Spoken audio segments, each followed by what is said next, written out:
Halo semuanya, shalom, shalom, shalom. Selamat malam.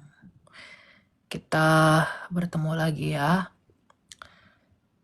dalam pembelajaran kita. Kita belajar lagi tentang firman Tuhan pada malam hari ini. Oke. Ya, selamat datang teman-teman. Shalom, damai sejahtera dari Tuhan kita, Yesus Kristus yang selalu menyertai kita. Pada malam ini kita mau belajar kembali mengenai firman Tuhan. Jadi semua dan siapapun yang mau bertanya tentang iman Kristen, kamu boleh bertanya tentang iman kami. Kamu boleh naik, mau dari Kristen, Muslim, Hindu, Buddha, Konghucu, dan semua aliran kepercayaan. Kalian boleh naik ke atas untuk dapat bertanya mengenai iman kekristenan. Iman kami yang begitu kaya ini. Ya.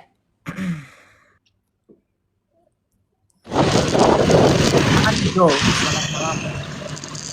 Halo Kak. Halo, silakan. Suaranya agak berisik, brother. Kak, sebentar saya ke pinggir jalan dulu ya.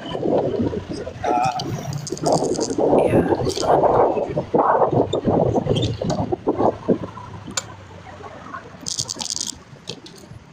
Halo Kak. ya silakan, mau tanya apa? Salam. Saya ingin bertanya, mungkin saya mau bertanya dua hal boleh? Ya, silakan. Pertama saya ingin bertanya, itu Yohanes Pembaptis sebelum membaptis Yesus, apakah dia membaptis? Gimana? Maaf. Yohanes Pembaptis, apakah sebelum dia dibaptis, sebelum dia membaptis Tuhan Yesus, apakah dia sudah melakukan pembaptisan sebelumnya? Nggak ada catat. Maksudnya pembaptisan untuk siapa? Sebelum kedatangan Yesus, kan dia sudah dijuluki sebagai Yohanes Pembaptis. Betul. Apakah sebelum dia membaptis Tuhan Yesus, apakah dia sudah ada melakukan pembaptisan? Ya, sebagai Yohanes Pembaptis, dia sudah melakukan baptisan kepada yang lain, kemudian dia memberi baptisan kepada Yesus. Karena baptisan Yohanes itu adalah baptisan pertobatan. Ingat, Yohanes itu adalah anak dari Imam Zakaria yang Kalau begitu dia membaptis atas nama siapa gitu? mereka Sedangkan Tuhan melakukan Yesus silakan Kak, silakan. baptisan Yohanes itu bukan baptisannya Yesus, brother. Baptisan Yohanes itu adalah baptisan orang Yahudi. Bukan di dalam nama apapun. Mereka itu hanya membenamkan dirinya sebagai tanda pentahiran mereka. Makanya kemudian di Kisah Rasul kita akan melihat ada baptisan yang dilakukan dalam nama Tuhan Yesus. Itu sebenarnya bukan baptisan yang dilakukan hanya dalam nama Tuhan Yesus, tapi untuk membedakan baptisannya yang diberitakan Yesus, yaitu dalam nama Bapa dan Putra dan Roh Kudus, dengan baptisan Yohanes yang tidak dilakukan dalam nama Bapa dan Putra dan Roh Kudus. Jadi Tuhan Yesus itu dibaptiskan oleh Yohanes Pembaptis, itu adalah untuk menyatakan Yesus kepada Israel. Makanya dia menunjuk hidung Yesus dan berkata, inilah anak domba Allah yang menghapus dosa dunia. Begitu. Jadi Tuhan Yesus itu dibaptis bukan karena dia berdosa, tapi dia dibaptiskan untuk menyatakan dirinya kepada Israel. Oh, paham. Ya. Mau lanjut pertanyaan kedua Kak? Ya, silakan. Kan kita mengenal ada istilah dosa waris. Jadi ketika Yesus lahir, apakah Tuhan Yesus memiliki dosa waris? Tuhan Yesus tidak punya dosa waris. Karena dia itu dikandung dari Roh Kudus. Jadi ketika dia dikandung dari Roh Kudus di dalam rahim Bunda Maria, dia tidak memiliki dosa karena dia dikuduskan oleh Roh Kudus. Gitu. Makanya Tuhan Yesus tidak berbuat dosa. Ketika Tuhan Yesus bertanya kepada orang Farisi, siapakah yang dapat menunjukkan bahwa aku berdosa, bahwa aku telah berbuat dosa? Tidak ada Farisi yang bisa membuktikan dia. Bahkan Pontius Pilatus, prokurator Roma, juga tidak bisa membuktikan Yesus berdosa. Bahkan ia berkata, ia mencuci tangannya dan berkata, aku tak menemukan kesalahan apapun pada orang ini. Gitu. Jadi Tuhan Yesus tidak pernah melakukan dosa. Karena dia memang dikandung tanpa dosa. Paham. Oke, terima kasih banyak Kak ya atas waktunya. Oke ya. Tuhan Yesus memberkati. Thank you ya, Tuhan berkati ya. Oke Kak.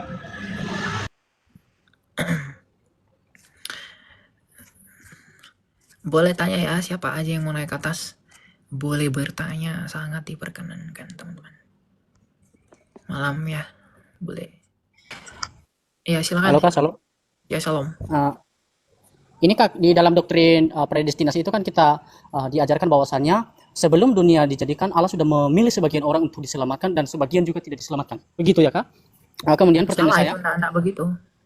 Predestinasi enggak begitu. Predestinasi ini seperti apa Kak? Allah memilih segala sesuatu sebelum segala sesuatu dijadikan. Itu bukan berarti. Bukannya itu providensial Allah?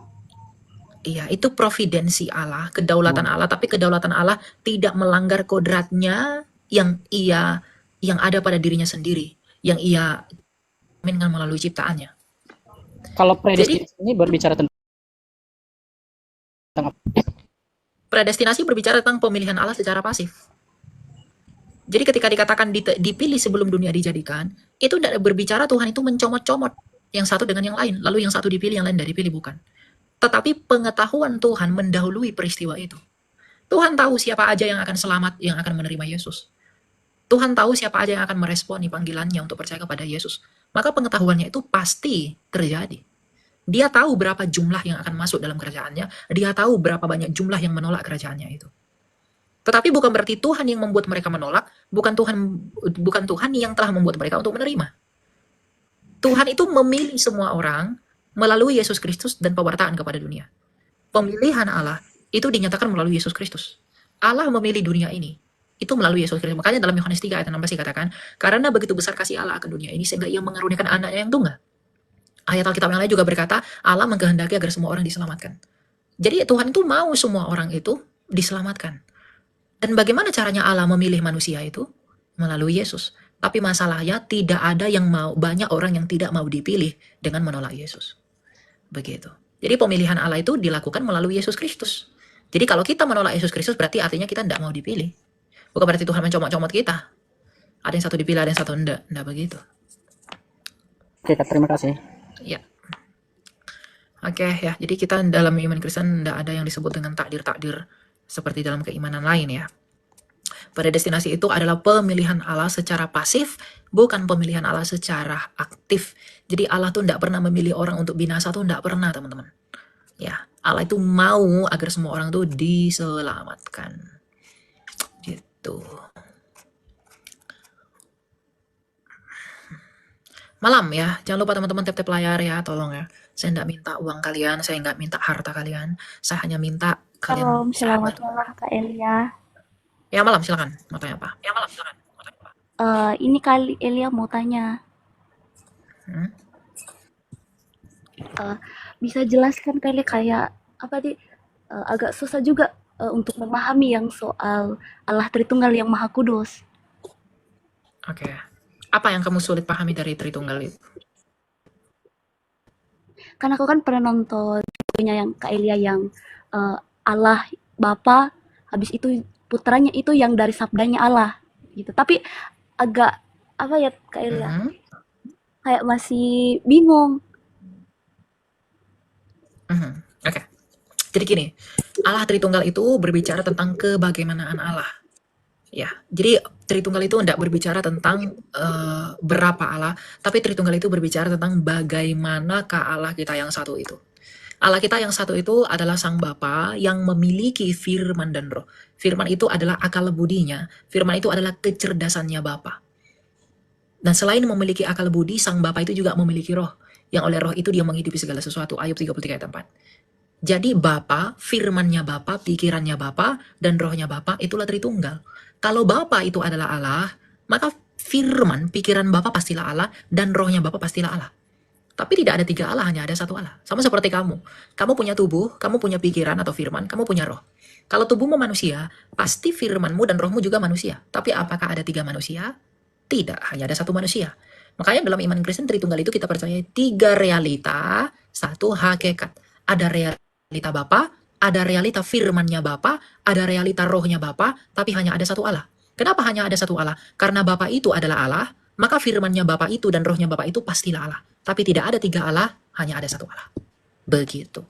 Allah Bapa itu menjadikan semuanya menggunakan firman-Nya. Dan firman itulah Yesus Kristus. Makanya dalam Yohanes 1 ayat 14 dikatakan, firman itu telah menjadi manusia. Kalau teman-teman muslim misalnya percaya, firman Allah menjadi buku. Nah, kita percaya firman Allah menjadi manusia. Kenapa mereka percaya kepada kitab suci mereka? Itu firman Allah yang jadi buku. Mungkin nggak mereka bisa kenal Tuhan mereka tanpa kitab suci mereka? Yang adalah firman Allah yang jadi buku? Nggak mungkin kan? Tanpa kitab suci mereka nggak mungkin bisa mengenal Allah. Allah mereka. Karena kitab suci mereka adalah firman Allah yang jadi buku. Maka kita pun tidak bisa mengenal Allah yang benar tanpa Yesus Kristus yang adalah firman Allah yang menjadi manusia itu. Makanya dalam Yohanes 14 ayat 6, Tuhan Yesus berkata apa? Akulah jalan dan kebenaran dan hidup. Tak seorang pun yang dapat datang kepada Bapa kalau tidak melalui aku. Gitu. Jadi kita nggak mungkin mengenal Bapa kalau kita menolak Yesus. Jadi kalau ada orang mengatakan, kami menyembah Bapa, tapi kalian menolak Yesus, nggak mungkin. Karena Yesuslah firman-Nya Bapa yang menyatakan dan memperkenalkan siapa Bapa itu. Kan Tuhan Yesus bilang apa? Barang siapa menolak anak, ia menolak Bapa. Barang siapa menerima anak, ia menerima Bapa. Jadi kalau saya menerima Tuhan Yesus, artinya saya menerima Bapa. Sama seperti kamu nih. Yang kamu dengar di sana itu apa? Firman saya, bukan? Ya, Yang kamu dengar di sana firman saya yang menjadi suara. Saya nggak bisa melihat kamu nih, bentuk wajah kamu gimana, Ayu. Tapi saya bisa tahu kamu siapa melalui firmanmu yang jadi suara di telinga saya. Kalau saya menolak suara kamu, kalau saya menolak firman kamu yang jadi suara di telinga saya, artinya saya menolak kamu, bukan? ya, Misalnya kamu bilang begini, Kak Elia, aku mengundang kamu ke pesta. Kalau aku bilang aku nggak mau, artinya aku menolak suaramu, menolak firman yang jadi suara kan? Kalau ya, aku menolak perkataanmu, artinya aku menolak kamu nggak? betul. Betul. Ya, Berarti kalau aku menolak kamu, kalau aku menolak perkataanmu, artinya aku sedang menolak kamu nggak? ya, Ya, berarti kalau kamu menolak Yesus yang adalah perkataan Allah, maka kamu menolak Allah nggak? ya. Betul. Makanya Tuhan Yesus bilang apa? Percayalah kepadaku. Karena akulah yang menyatakan siapa Bapa itu. Jadi kalau orang menolak Yesus, pasti dia menolak Bapa. Gitu. Misalnya nih, kamu melakukan sesuatu, misalnya kamu berbohong begitu. Atau mungkin kamu menghina, kamu ejek saya gitu. Kamu ejek Elia. Kalau kamu mengejek saya menggunakan perkataanmu, bukan? Ya, Lalu saya adukan kamu ke polisi. Yang ditangkap kamu atau perkataanmu? saya. Karena perkataanmu adalah kamu kan? Ya, oh iya, iya. Nah, kalau Yesus adalah perkataan Allah Sang Sabda itu, berarti dia adalah Allah. Allah. Ngerti? Oh, oke, oke. Mengerti kali ya, iya, iya. Gitu. Oke? Terima kasih Kak Elia. Oke, Shalom. semangat selalu ya. Amin. Ya, ya. Jadi perbedaan kita dengan mereka, kalau teman-teman Muslim percaya firman Allah menjadi buku, maka kita percaya firman Allah menjadi manusia. Itulah perbedaannya teman-teman ya. Jadi tidak susah dipahami kalau kita mau memahami. Oke, Iwan, selamat malam. Iya, shalom. Ya, shalom, silakan. Selamat malam, Pastor Elia. Ya, saya bukan pastor ya, saya panggil Elia aja. Iya, panggil bro aja lah ya. Ya, panggil apa aja, silakan. Mau tanya apa? Oke bro, iya, saya itu mau bertanya, kan ada yang bertanya bahwa bilang gini, Yesus kok berdoa, kan dia kan Tuhan gitu. Nah, kenapa dia berdoa dengan dirinya sendiri gitu? Oke, terima kasih. Itu pertanyaan pertama. Yesus tidak berdoa kepada dirinya sendiri, dia berdoa kepada Bapa. Karena Yesus itu bukan Bapa. Yesus itu adalah firman-Nya Bapa yang menjadi manusia. Ini ya, saya jelaskan ya. Iya.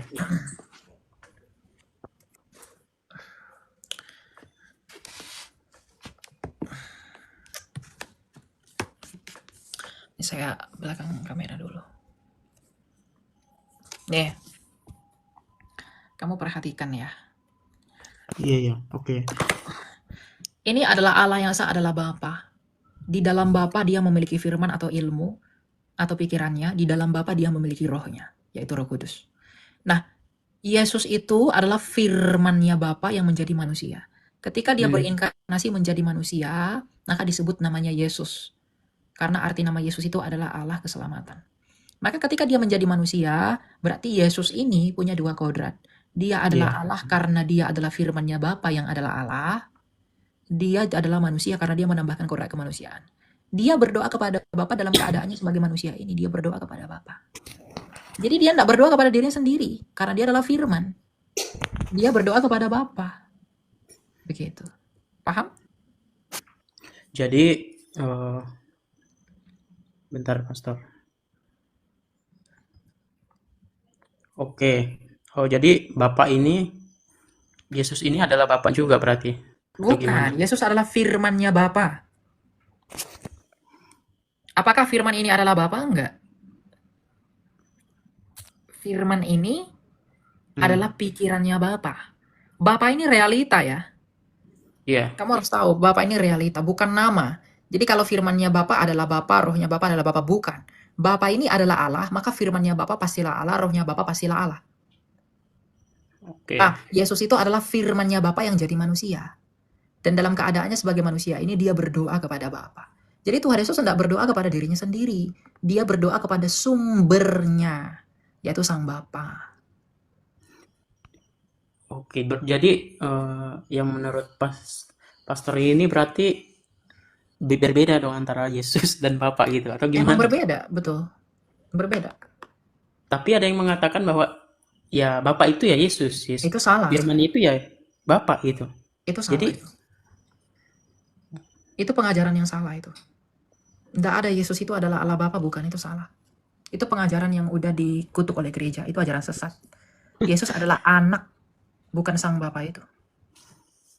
oke. Kan ada yang bilang bahwa Firman itu di dalam Bapa gitu. Bapa Ya, itu firman bukan di itu dalam sama Firman seperti itu, firmanmu Yesus di itu dalam itu. tubuhmu. Ah, Firmanmu ya. di dalam tubuhmu, apakah firmanmu adalah tubuhmu? Iya, Firmanmu adalah tubuhmu. iya. Kan maksudnya kan satu kesatuan gitu ya kan? Iya, sekarang saya tanya, rohmu apakah tubuhmu? Eh, tentu roh itu ada di dalam tubuh gitu. Iya, tapi apakah rohmu adalah tubuhmu? Eh, termasuk sih atau Itu gimana? salah, itu ajaran yang salah. Itu ajaran yang sesat. Itu sudah dikutuk oleh gereja. Bukan saya yang mengatakan itu sesat, gereja lah yang mengatakan itu sesat. Jadi, masa kamu tidak bisa mengerti rohmu itu tubuhmu? Iya, oh, saya mengerti pastor bahwa konsepnya kan begini bahwa kan dibilang tubuh kalau di dalam kita ini kan ada tiga kan tubuh, jiwa dan roh gitu kan. Berbeda Betul. nggak itu semua? Berbeda nggak itu semua? Tapi misalkan contohnya saya Iwan Christian kan tubuh, jiwa dan roh. Nah itu kan tubuhnya itu kan tubuh Iwan juga. Jiwanya itu kan jiwa Iwan. Masalahnya, Iwan Jiwa itu kan nama, bukan realita.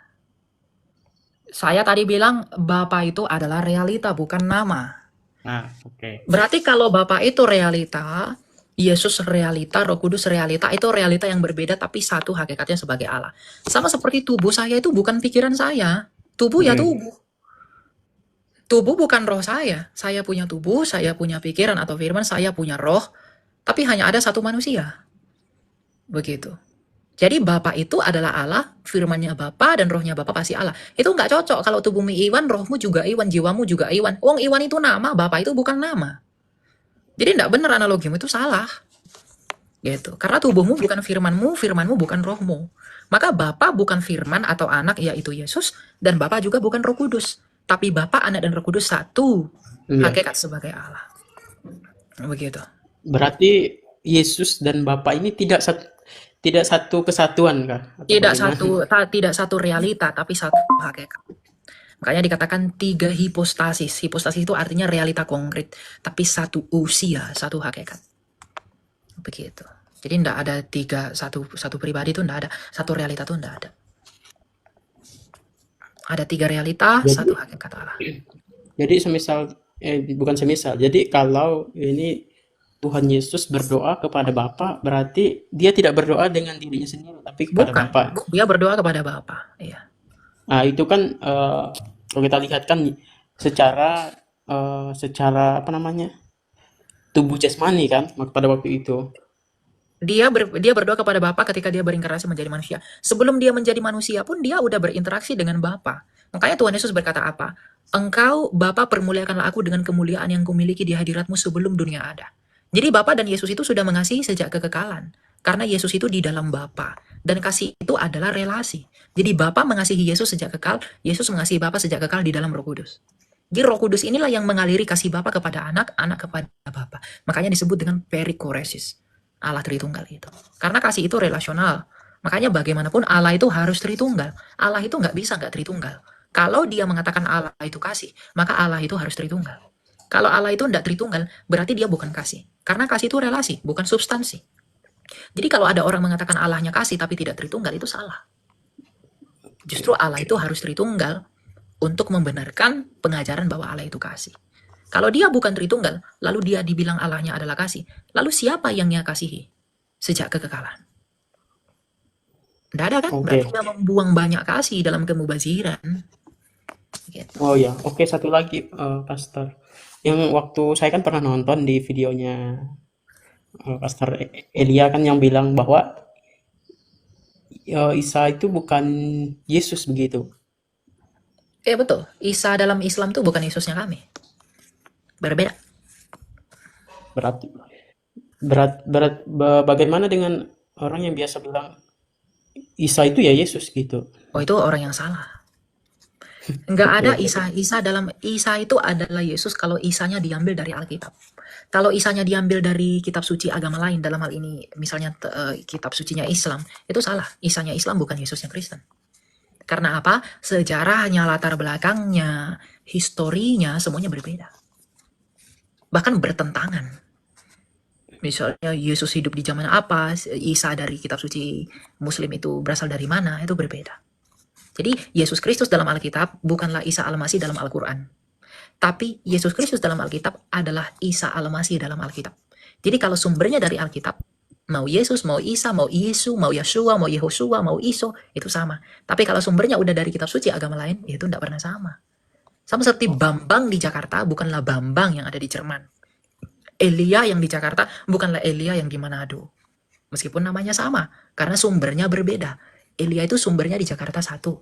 Elia itu satu sumbernya di Manado. Meskipun namanya sama, bukan berarti pribadinya sama. Gitu. Meskipun namanya di Alkitab Isa juga, namanya Isa juga di Al-Quran, bukan berarti itu pribadi yang sama. Jadi bedakan persamaan nama dan persamaan pribadi. Itu berbeda. Oke, Pastor. Oke, sekali lagi saya mau tanya lagi satu lagi yang ini mengenai konsep dalam Roh Kudus, Pastor yang apa namanya itu? Jadi Roh Kudus berbahasa roh, ya. Jadi berbahasa roh itu boleh atau tidak? Boleh berbahasa roh di dalam 1 Korintus 14 kalau dilakukan dengan teratur, bergantian, dan ditafsirkan. Itu boleh. Gitu. Jadi kalau tidak ditafsirkan bagaimana? Ya Misal jangan ada, berbahasa roh. misal dari saya kan dari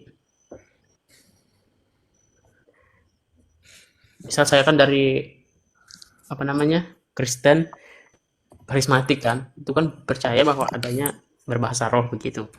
Nah, jadi kalau orang yang berbahasa roh langsung gitu kan, dia tidak diterjemahkan bagaimana itu? Itu tidak bisa diterjemahkan, bisanya ditafsirkan. Jadi Ya, kalau nggak jadi ditafsirkan, ya jangan digunakan di pertemuan jemaat. Harus ditafsirkan. Kan itu anjuran Rasul Paulus. Kalau kalau orang berbahasa roh dalam pertemuan jemaat dalam 1 Korintus 14 itu, dia harus sebanyak-banyaknya itu 1, 2, atau 3 orang. Dan biarlah ditafsirkan dan bergantian. Tidak boleh bareng-barengan. Agar tertib dan teratur. Itu iya itu kan di dalam Korintus kan, Pastor. Nah itu kan tapi kan di dalam mana kan itu kan konsepnya pada zaman jemaat di Korintus pada saat itu yang dipimpin oleh Rasul Paulus begitu kan. Nah itu kan kenapa dibilang apa Kak? Pada saat itu kan harus dilakukan dengan teratur karena mungkin pada saat itu kan yang dilakukan mereka ini kan contohnya mau menyombongkan diri. Nah, tapi kan pada saat bukan. Jangan lari-lari. Yang penting dia teratur gitu aja. Jadi kalau sambil teriak-teriak lalu aneh-aneh nggak teratur itu enggak bahasa roh. Harus teratur. Jadi kalau Alkitab bilang gantian teratur ikutilah itu. Gitu. Kalau kamu mau buat penafsiranmu sendiri terserah. Tapi Alkitab bilang bergantian ditafsirkan agar jemaat dapat dibangun kalau digunakan dalam pertemuan jemaat. Itu aja poinnya. Itu kalau Tapi kamu mau yang lain-lain ya, yuk itu. tapi Itu kan ya. itu kan Kita lanjut ya.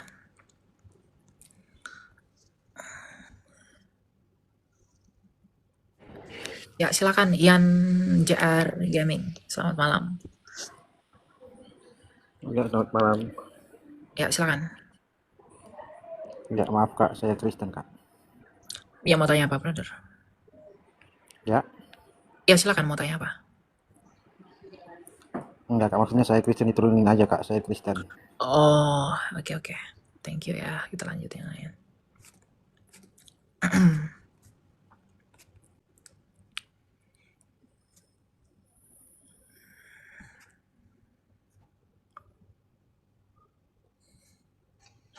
Silakan Feby 21. Halo Selamat Kak, malam. Shalom, selamat malam. Silakan mau tanya apa?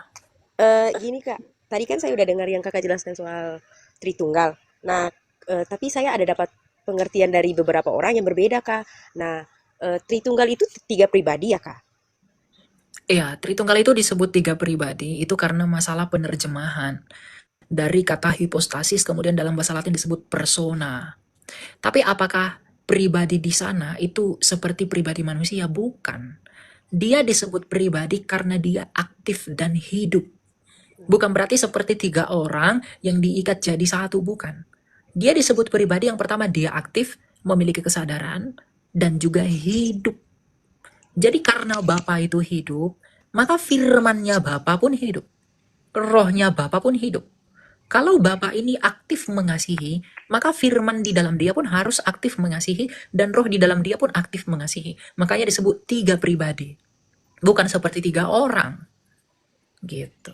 Oh iya. Jadi apakah masalah digunakan pribadi? Tidak masalah, selama arti pribadi itu benar dipahami. Berarti Kak, Pribadi terus kan juga tiga ada orang yang gitu enggak. oh Gimana? iya Kak.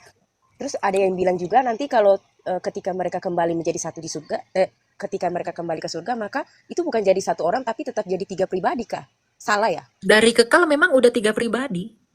Dari kekekalan Allah itu udah tiga pribadi. Karena Allah itu tidak berubah. Mau sampai kapanpun kiamat nanti kebangkitan semuanya dia tetap tiga pribadi. Karena nggak mungkin Allah itu tanpa firman, tanpa roh. Kalau dia tanpa firman, dia bisu. Kalau dia tanpa roh, dia mati. Tapi Allah kita bukan Allah yang bisu, bukan Allah yang mati. Maka dia tetap kekal bersama firman dan rohnya. Dan firman dan rohnya itu hidup, maka disebut pribadi.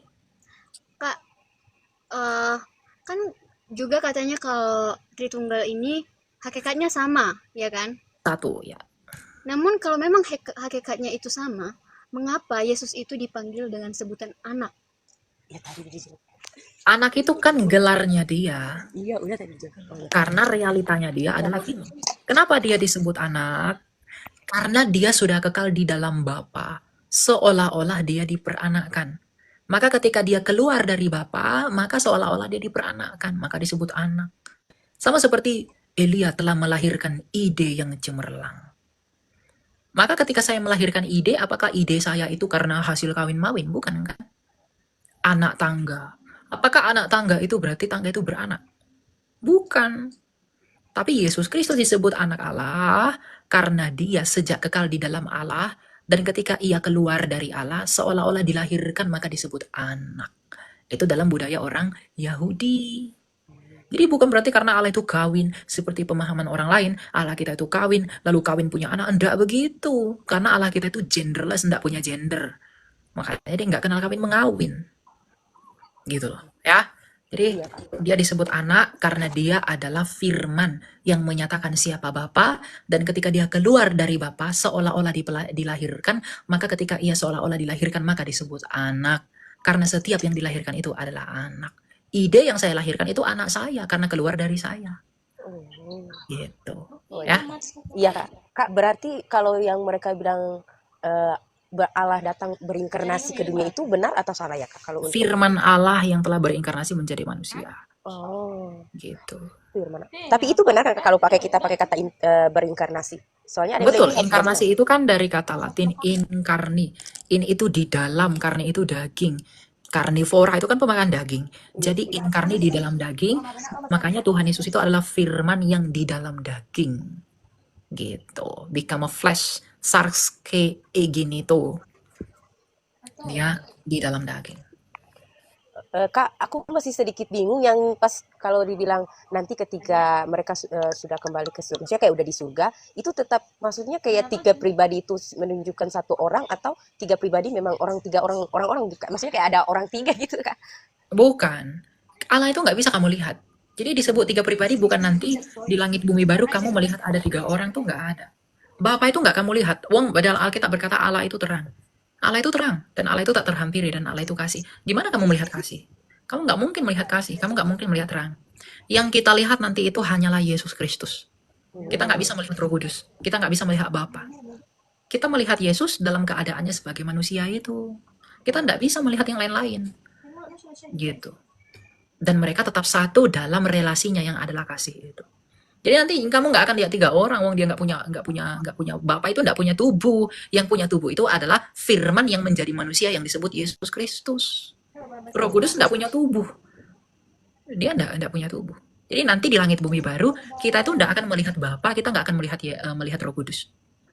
Tapi cahaya kemuliaan Bapa, terangnya Bapa, karena Allah itu adalah terang, maka terangnya Allah ini nanti yang akan menyinari kita. Dan kita hanya melihat Yesus yang telah menjadi manusia, inkarnasi firman. Dan dia akan menjadi raja di langit bumi baru, memimpin kita semua. Dan Roh Kudus itu akan memberikan kita damai sejahtera yang daripada Bapa. Gitu. Jadi tidak akan ada 3 orang. Kamu jangan berpikir nanti ke surga, kamu melihat ada 3 tempat duduk, itu tidak ada. Yesus duduk di sebelah kanan Allah, duduk di sebelah kanan bukan samping-sampingan. Duduk sebelah kanan Iya, dalam bahasa, iya Kak, suka dalam berpikir. budaya Ibrani, duduk di sebelah kanan itu artinya, sebelah kanan itu artinya kedudukan. Jadi duduk di sebelah kanan Allah itu artinya apa? Adalah Tuhan Yesus mendapatkan kedudukan dan kemuliaan yang tertinggi dari Bapaknya. Sama seperti dia itu tangan kanan saya. Apakah dia tangan kanan saya beneran? Kan enggak. Iya. Gitu. Jadi duduk di sebelah kanan itu bukan berarti Bapa dan Yesus itu sebelah-sebelahan, enggak ada itu. Dan Allah itu enggak, jangan kamu bayangkan Allah itu di tempat duduk. Enggak. Kalau Allah di tempat duduk berarti tempat duduk lebih besar dari Allah. Tapi nanti Yesus Kristus yang akan bertahta. Yang kita lihat ya manusia Yesus Kristus yang adalah raja kita nanti. Karena kan Tuhan Yesus dalam Matius 28 ayat 17-18 berkata, "Kepadaku segala kuasa di sorga dan di bumi telah diberikan." Jadi kepenguasaan, kemuliaan dan kebesaran Allah itu sudah diberikan kepada Yesus Kristus agar di dalam Yesus Kristus itu dia bisa memerintah atas langit dan bumi. Maka nanti kita yang melihat Yesus Kristusnya itu. Kita tidak melihat Bapa, tapi cahaya Bapa itu akan menyinari kita. Gitu. Enggak akan ada yang bisa melihat Allah Sang Bapa dan enggak akan ada yang bisa melihat Roh Kudus. Jadi kamu jangan berharap kamu akan lihat 3, itu enggak ada. Kita hanya akan melihat Yesus Kristus, yaitu manusia Yesus Kristus yang telah diberikan segala kuasa di surga dan di bumi oleh Bapaknya yang tak kelihatan itu. Ya, Iya Kak. oke, kita lanjut Iya, ya. Ada iya. masih banyak di bawah. Terima kasih Kak. Oke.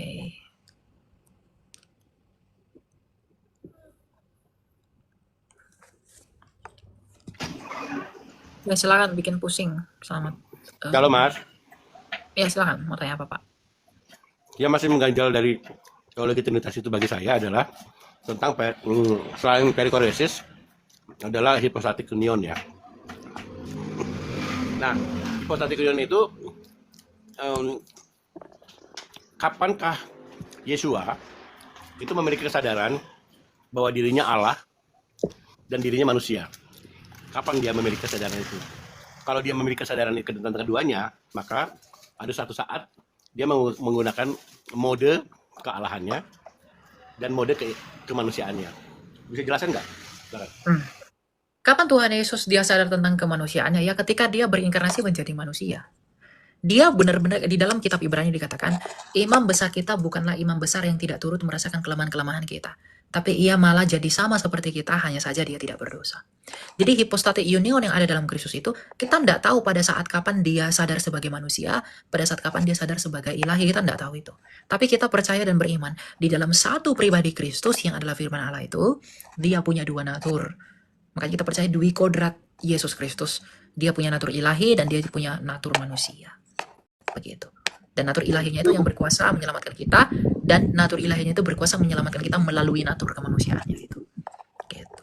Jadi keilahiannya lah yang menyelamatkan kita melalui kodratnya yang manusia itu. Gitu.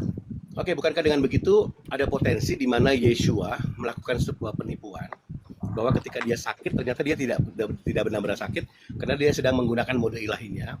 Oh, enggak ada dia lapar, dia tidak benar-benar lapar karena dia sedang menggunakan. Enggak ada perkataan dia lapar, dia tidak benar-benar lapar. Dia lapar karena kodrat yang satu, karena kodrat yang menyatu di dalam pribadinya dia. Dia bukan sedang mengambil bayangan, tapi benar-benar kodrat itu ada di dalam dia. Jadi ketika dia lapar, ya dia memang lapar, tapi yang lapar itu ya kemanusiaannya. Jadi bukan berarti dia kodrat ilahi, lalu dia bilang dia lapar, padahal kodrat ilahi nggak bisa lapar, lalu berpura-pura lapar. Itu sesat berpikir namanya. Jadi ketika Tuhan Yesus bilang dia lapar, ya dia memang benar-benar lapar karena kodrat manusia yang ada di dalam dia itu. Yang lapar kan kodrat manusia, kodrat ilahi mana bisa lapar. Tapi kemudian ketika Tuhan Yesus membangkitkan orang mati, ya, kemudian bermukjizat, ya itu kodrat keilahiannya dia, bukan kemanusiaan. Tapi Elia nggak mampu menjelaskan bahwa kapan dia sadar. Dia memang nggak tahu. Dia memang nggak tahu. Kita nggak tahu. Ya pokoknya ketika dia melakukan ekspresi manusiawi seperti lapar, menangislah Yesus dan lain sebagainya, itu ekspresi manusia. Lalu kemudian ketika dikatakan dia membangkitkan orang mati, mana ada manusia bisa membangkitkan orang mati? Ya, jadi itu bisa dikenali melalui apa? Melalui mukjizat yang dia lakukan. Tapi dalam kesehariannya yang tidak ada yang tahu. Tapi dari apa yang disaksikan oleh kitab suci kita bisa tahu nggak? Bisa tahu. Ketika dikatakan maka laparlah Yesus, ya itu tidak mungkin ilahinya bisa lapar. Coba seperti perkotaan insan Mukuginta. Premis kecil, Allah tidak makan. Premis minor, Allah itu tidak lapar. Premis mayor, Yesus lapar. Maka kesimpulan Yesus bukan Allah. Oh, enggak begitu cara berpikirnya. Itu malah jadi lain nanti, gitu. Iya, saya paham ya, hipostatik itu kan persoalannya, maka Mas Elia tidak mampu menjelaskan kapan Yesus menggunakan mod itu ya. Itu nanti Bukan saya tidak mampu, tapi memang kita nggak tahu kapan Yesus menggunakan itu. Wong saya bukan Yesus. Tapi melalui Alkitab kita tahu ketika dia peristiwa Alkitab dia bermukjizat, berarti dia sedang menggunakan keilahiannya. Dia lapar, makan ikanlah dia. Maka dia sedang dalam menggunakan kemanusiaannya. Ketika dia membangkitkan orang mati manggil Lazarus, berarti dia sedang dalam keilahiannya. Begitu. Ya saya nggak tahu. Saya yang tahu hanya sebatas apa yang Maksud psikologisnya adalah, bukankah dengan begitu dia bisa saja menggunakan motivasi ilahinya ketika dia merasakan sakit? Dia nggak boleh. Ya, justru Anda yang salah berpikir. Kenapa? Nggak mungkin Yesus itu mengatakan dia lapar kalau dia dalam keilahiannya. No, udah bukan Karena masalah. Waktu dia sakit, lapar. dia dicambuk, waktu dia disalib. Bukankah dia mampu, kalau memang dia mau, bukankah dia mampu menggunakan mods ilahinya sehingga dia tidak merasakan kesakitan?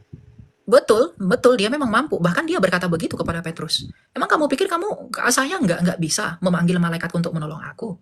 Dia memang mampu, tapi kan dia nggak mau. Dia mau menanggung penderitaan itu agar dengan jalan itu ia taat kepada Bapaknya untuk menggenapi nubuatan Nabi Yesaya dalam Yesaya 53.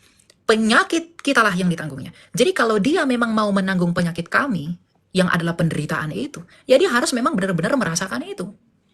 Jadi ketika dia menderita di kayu salib lalu berseru Eli Eli lama sabachthani dan lain sebagainya, dia tidak berpura-pura.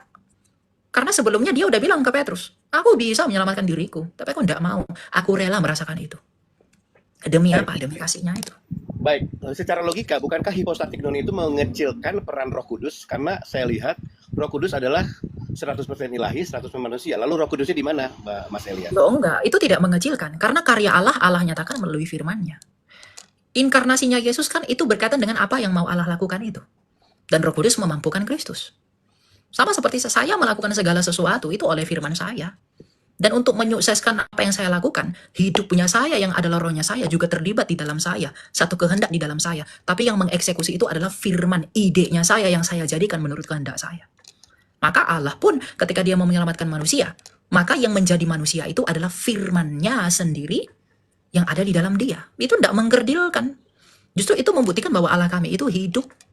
Manusia yang diciptakan oleh firman Allah yang kemudian rusak itu, maka firman Allah itu sendirilah yang memulihkannya.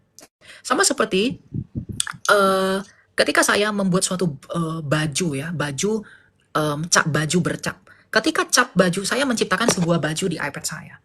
Sebuah motif. Saya menciptakannya dengan stempel motif ini. Ketika saya menciptakan gambar di sini, motif di sini mulai pudar, maka saya tinggal menciptakan gambar ini menjadi baru dengan menempelkan cetakannya. Manusia itu diciptakan menurut gambar dan rupa Allah. Allah itu menciptakan manusia itu menurut gambarnya. Gambarnya itu siapa? Kolose 15, Yesus Kristus, firman Allah. Maka ketika manusia yang diciptakan oleh firman Allah ini rusak, maka firman Allah itu sendiri yang harus datang menjadi manusia untuk memulihkan manusia itu agar semua orang percaya kepadanya itu menjadi ciptaan baru. Gambar dan rupa Allah itu bukan Roh Kudus. Gambar Allah itu adalah Yesus yang adalah firman-Nya Bapa. Roh Kudus itu memampukan dan menghidupkan di dalam karyanya yang satu kehendak itu. Jadi itu bukan mengkerdilkan, tidak ada kami berpaham seperti itu. Iya, karena saya melihat hipostatik union hanya melihat bahwa Yesus sepenuhnya Allah, sepenuhnya manusia.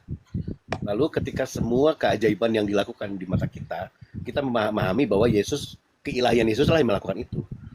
Jadi hanya ada dui natur di situ dan menihilkan. Memang ada dui natur di dalam satu pribadi. Lalu Roh Kudus ngapain, Mas Elia? Roh Kudus nggak ngapa-ngapain, Roh Kudus memampukan Kristus. Dan bagian dari karya Allah itu, ketika Yesus Kristus sudah menyatakan dirinya dan menang atas maut, maka Roh Kudus itu kemudian bekerja setelah Yesus bekerja. Roh Kudus sekarang yang bekerja. Makanya Tuhan Yesus berkata, penghibur, roh penolong yang akan kuutus itu dia yang akan datang untuk menolong kamu. Ia akan bersaksi Nanya tentang ya Roh Kudus itu yang melakukan keajaiban-keajaiban itu, Mas Elia. Roh Kudus yang bersaksi tentang apa yang Yesus lakukan di zaman sekarang setelah Yesus terangkat ke surga. Hanya bersaksi, tetapi ketika melakukan keajaiban-keajaiban berarti hanya keilahian Yesus. Lalu bagaimana dengan Musa ketika dia melakukan keajaiban-keajaiban itu, apakah pekerjaan ilahi yang ada di dalam dirinya atau pekerjaan Roh Kudus? Silakan. Loh, Roh Kudus itu yang ilahi kok. Bahkan ketika perannya penciptaan, apa? bahkan ketika penciptaan pun semua dari Tritunggal itu bekerja. Bapa mengkehendaki firman menjadikan roh Allah menghidupkan. Ayub 33 ayat 4. Penebusan pun semuanya bekerja. Bapa mengkehendaki firman mengeksekusi, Roh Kudus memampukan. Bahkan ketika Tuhan Yesus naik ke surga, Tuhan Yesus mengutus roh penghibur, roh yang bekerja, firman mensyafaati, Bapa yang mengkehendaki. Jadi di perjanjian lama ketika Musa misalnya mendapat kemampuan dan lain sebagainya, yang Musa temui di perjanjian lama, yang Musa dengarkan itu siapa sih? Firman, bukan? Yang mengurapi Musa kemudian dia punya karunia kenabian itu siapa? Roh Allah. Lalu yang mengkehendaki siapa? Bapa. Bapa menjadikan segala sesuatu oleh kehendaknya, menjadikannya oleh firman-Nya, menghidupkannya oleh rohnya. Bapa itu mengkehendaki penebusan, dieksekusi oleh Kristus, dimampukan oleh Roh Kudus. Roh Kudus menghiburkan orang percaya, Yesus Kristus mensyafaatinya, Bapa mengkehendakinya. Jadi dalam segala zaman ini, mulai dari saya pakai istilah minus tak terhingga sampai positif tak terhingga, atau dari ujung kekekalan sampai ujung kekekalan, Tritunggal itu tetap bekerja. Makanya dalam Tritunggal itu kita percaya bahwa Tritunggal itu berbicara tentang penyataan Allah itu di dalam realitanya itu, melalui realitanya itu. Jadi penyataan Allah itu dinyatakan yang melalui realitanya itu. Dan sekarang Roh Kudus bekerja, dan Roh Kudus bekerja, kan Tuhan Yesus berkata, aku menyertai kamu senantiasa. Bagaimana Tuhan Yesus menyertai kita? Penulis surat Ibrani berkata, Ia mensyafaati kita. Dan bagaimana penyertaannya itu dinyatakan melalui syafaat Kristus? Dengan Roh Kudus yang ada di dunia yang bekerja sampai hari ini. Dan itu dikehendaki oleh Bapa. Baik, maka Gitu ya. hypostatic union 100% atau 100% Allah, 100% manusia, itu kan Enggak, jangan gunakan istilah 100%. Istilahnya istilah yang paling sepenuhnya. tepat apa? Sepenuhnya Allah, sepenuhnya manusia, betul ya? Betul. Jadi saya nggak melihat peran Roh Kudus itu, Mas Elia. Karena kalau dia Ya, sepenuhnya Roh Allah, Kudus. maka dia sepenuhnya ilahi, dia melakukan hal-hal itu tanpa bantuan Roh Kudus. Lalu Roh Kudusnya ngapain? Ya, sekarang saya tanya, yang disebut Allah itu siapa? Badinya Yesus kan itu Allah, dia pribadi firman kan? Yang disebut Allah itu siapa? Ketika Yesus dikatakan punya kodrat kemanusiaan dan punya kodrat keilahian, yang disebut Allah itu siapa? Allah kan itu Bapa sebagai sumber. Bapa yang Lalu dia memiliki, yang lalu mengambil memiliki, kodrat manusia. enggak, jawab dulu. Bapa yang memiliki, Memiliki apa? ya yang disebut Allah itu Bukan siapa? sumber. Allah itu Bapa Bapa kan? yang Bapa sang memiliki, sumber. yang memiliki apa? Saya nggak paham. Nggak Yang paham memiliki saya. firman dan roh. Oke, Bapak memiliki firman dan roh. Ya. Saya cuma melihat bahwa ketika Yesus dalam hypostatic union, Yesus adalah sepenuhnya Allah, sepenuhnya manusia. Saya tidak melihat peran Roh Kudus itu. Ya karena persoalannya. bukan Roh Kudus yang mengambil kodrat, tapi Roh Kudus yang membentuk hypostatic union itu di dalam kandungan Maria. Makanya dikatakan Yesus itu dikandung dari Roh Kudus, bukan perkawinan manusia. Jadi peran Roh Kudus hanya sampai di situ saja ya. Ya sampai sekarang dia berperan, tapi ketika No, dalam firman Allah itu menjadi dalam manusia, pekerjaan Yesua ini, Roh Kudus perannya apa? ia memampukan Kristus, menolong Kristus. Hanya itu, memampukan Ya Roh. iya, karena itu datang dari Bapa, kan sumbernya satu, yaitu Bapa. Semua kehendak itu, kehendak Roh Kudus dan kehendak Bapa itu satu, kehendak Roh Kudus dan kehendak Kristus itu satu di dalam Bapa. Jadi apa yang dilakukan oleh Kristus itu adalah kehendak Bapa, yang dengan demikian pasti kehendak dari Roh. Maka ketika Tuhan Yesus itu, firman Allah itu berinkarnasi, yang membentuk kodrat itu kemudian menjadi satu pribadi, itu kan pekerjaan Roh Kudus yang membentuk hypostatic union di dalam satu pribadi Yesus Kristus itu. Nah, Jadi ketika jangan framing bahwa hanya sampai di situ, enggak. Bahkan ketika Enggak, Yesus aku nggak sudah framing naik dan apapun ya. terangkat ke Aku cuma surga. bertanya Mas Elia tentang peran Roh Kudus. Nah, ketika Yesua terangkat ke surga, lalu dia Petrus melakukan banyak hal ajaib. Yang melakukan itu apakah dia hypostatic union juga? Atau siapa yang melakukan hal-hal ajaib? Itu dilakukan oleh semuanya. Bapa itu mengkehendakinya. Ketika kan Tuhan Yesus sebelum naik terangkat ke surga, dia kan berjanji bahwa dia menyertai para murid sampai pada akhir zaman. Bagaimana cara Yesus menyertai para murid? Dengan menasihatinya. Bagaimana Roh Kudus menyertainya? Dengan memberikan karunia roh, yaitu bahasa lidah pada mereka untuk kemampuan mereka menginjili. Jadi Roh Kudus membuktikan penyertaan Roh Kudus kepada para rasul dengan karunia-karunia roh. Yesus membuktikan penyertaannya melalui syafaatnya sebagai Imam Besar Agung yang Maha Tinggi. Bapa juga membuktikan penyertaannya dengan mengkehendaki semuanya yang dilakukan oleh firman dan roh itu. Jadi tidak ada yang jadi kosong tuh, tidak ada. Saya melihat fungsi Roh Kudus jauh lebih besar ketika dia menyertai murid-muridnya, tetapi saya nggak melihat Roh Kudus ketika dia menyertai Yesus. Itu maksudnya gitu, Mas Elia. Ya, karena kan Roh Kudus memang keluar dari Bapa untuk kemudian menyatakan kembali apa yang Kristus lakukan. Maka karena Hanya Kristus keluar dari Bapa, berangkat Mas ke Elia. surga, maka ia Hanya keluar dari menyatakan Bapa. dengan rupa-rupa dan karunia-karunia roh. Ya itu tidak masalah. Bukankah Yohanes 37 menatakan bahwa Yesus pun mengutus Roh Kudusnya kepada mereka sehingga mereka berhak mengampuni dosa. Roh Kudus yang sama kan? Siapa yang mengampuni dosa? Ya, ketika Yesus mengutus Roh Kudusnya kepada murid-murid, bahwa ketika Yesus mengutus Roh Kudusnya, maka murid-murid menyatakan Yesus menyatakan bahwa murid-murid boleh mengampuni dosa ketika dosa itu Biasa benar. itu Yohanes berapa? Yohanes 20. 20. Yohanes 20 ayat. Kalau nggak salah 37 ya, kalau nggak salah.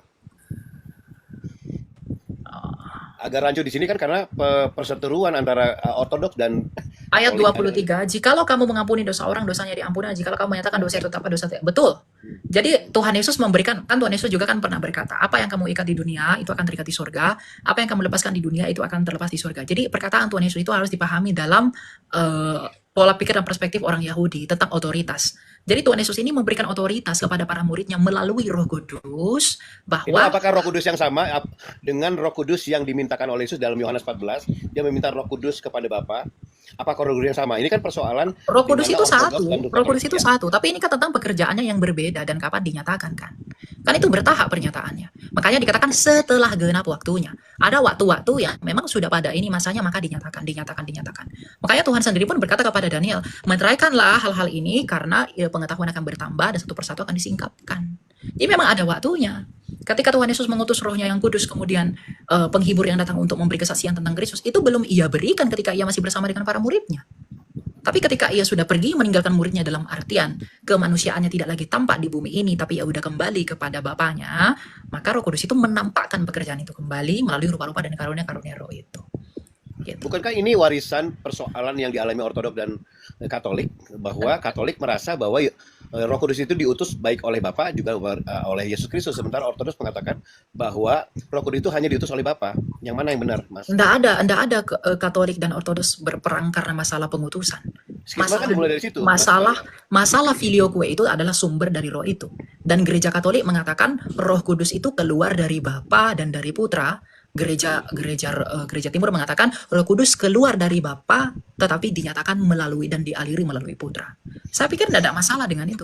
Lalu apa fungsinya Putra mengeluarkan Roh Kudus itu? Apa sebenarnya fungsi Roh Kudus ketika Yesus meminta kepada Bapa mengutus Roh Kudusnya? Apakah itu soal kekuatan yang Ya Roh Kudus yang keluar dari Bapa itu lalu dialiri melalui Kristus. Itu untuk menyatakan bahwa roh itu memang datang dari Bapa sesuai yang diminta oleh Kristus.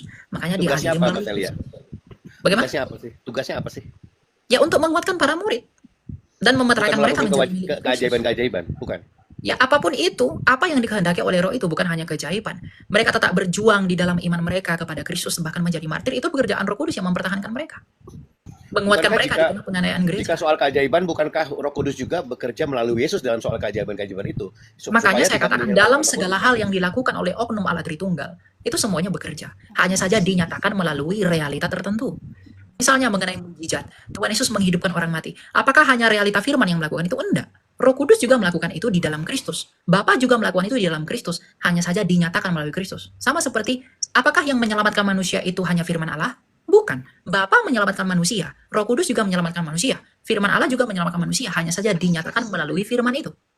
Apakah hanya apakah hanya Roh Kudus yang mengurapi para nabi? Bukan. Bapa juga mengurapi. Firman juga mengurapi. Hanya saja dinyatakan melalui realita dari roh itu. Dalam segala hal Allah Tritunggal itu bekerja. Hanya saja berbeda penyataannya. Tadi kan saya sudah jelaskan. Bapa menyatakan dalam hal apa. Firman menyatakan dalam hal apa. Roh Kudus menyatakan dalam hal apa. Itu ya. Saya masih banyak yang ada di bawah. Terima kasih Mas Elia, saya turun ya. Terima kasih. Gitu. Ya, kita lanjut ya.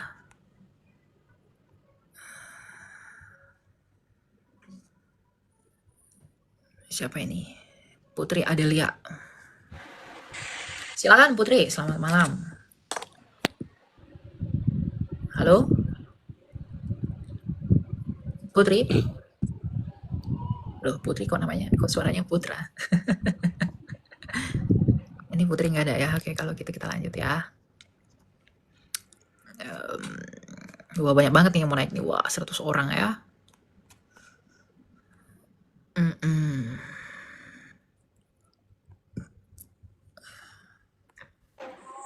Ya, silakan Ajis. Selamat malam. Halo Ajis. Hmm.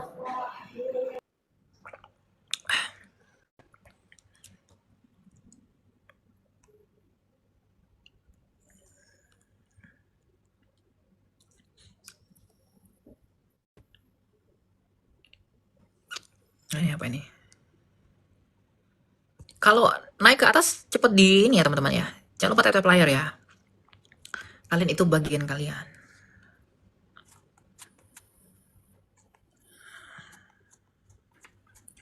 Ya, silakan. Siapa ini? Halo, selamat malam. Malam kakak Lia. Ya, silakan mau tanya apa? Salam dari Jayapura kakak. Oh ya, silakan. Ya, saya mau bertanya kakak. Ini kan kemarin kan ada hari raya ya dari Katolik Rabu Abu. Itu kan sempat viral itu di TikTok. Kalau kita dari umat Kristen Protestan katanya meniru. Menurut kakak Lia seperti apa tanggapannya? Ya mau mereka bilang meniru mau tidak pun tidak masalah. Ya. Kalau mereka larang pun lalu kita nggak boleh melakukannya juga nggak apa-apa. Itu bukan kewajiban, itu juga bukan larangan. Mau pakai Rabu Abu kek, mau enggak Rabu Abu kek, itu tidak berpengaruh buat keselamatanmu karena itu bagian dari tradisi. Jadi mau Rabu Abu silahkan, mau enggak juga nggak apa-apa. Mau pandang ini contek dari kami apa segala macam, ya enggak apa-apa. Apa masalahnya buat kita? Tidak ada masalahnya kan. Untuk hal-hal seperti itu ngapain dipermasalahkan? Kalau kamu mempermasalahkan hal seperti itu, imanmu masih anak-anak. Hal yang tidak prinsip dipermasalahkan. Buat apa? Saling mencela hanya karena tradisi yang begitu. Tidak ada larangannya dalam Alkitab. Tidak ada perintahnya juga dalam Alkitab untuk Rabu Abu. Kan semua kembali kepada kitab suci. Jadi mau melakukan itu mau tidak pun tidak apa-apa. Gitu ya. Baik kakak Lia, makasih Tuhan Yesus berkati. Ya, semangat ya. Tidak perlu permasalahkan Rabu Abu itu teman-teman. Mau kamu Rabu Abu silakan, mau enggak juga nggak apa-apa. Ada banyak hal yang lebih esensial yang perlu kita kerjakan. Fokusnya ke Rabu Abu terus nanti kapan Yesus diberitakan? Nggak ada ininya.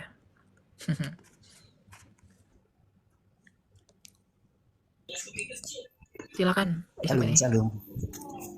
Ya, silakan. Mau tanya bro. Ya. Ini kan pernah saya tuh melayani orang yang kerasukan roh tuh. Nah, ketika saya doakan itu kan saya tanya, kamu namanya siapa ini? Dia sebutkan itu kan.